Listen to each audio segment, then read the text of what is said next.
आज केलं आहे खुसखुशीत आणि अरळ नानकटाई. एक कढई फ्री हीट करीत ठेवलं आहे.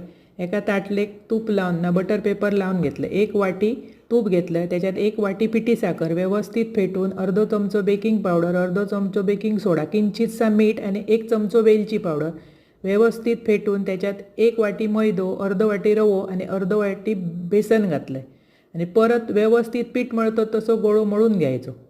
व्यवस्थित मळून घेतलास की नानकटाईक बारके बारके गोळे करायचे. चौकट गोल तुमका होयो तो आकार द्यायचो आणि ताटलेट ठेवताना जरा लांब लांब ठेवा, कारण ती भाजली ना की परत चिकाटतात. आणि फ्री हीट करीत ठेवलेली कढई त्याच्यात ठेवून ना 30 मिनटं बेक करून घ्यायची. झाकण ठेवायचं आणि वर दगड बिगड वजनाक काहीतरी ठेवायचं. 30 मिनटात दगड काढायचो, ती बाहेर काढायची आणि थंड झाल्यावर बाजूक काढायची. अशी करा, खावा, आवडतरी तुमका. अप्रतिम लागतात आणि स्वादिष्ट. आणि आवडल्यास पटकन माझा चॅनल सबस्क्राईब करा.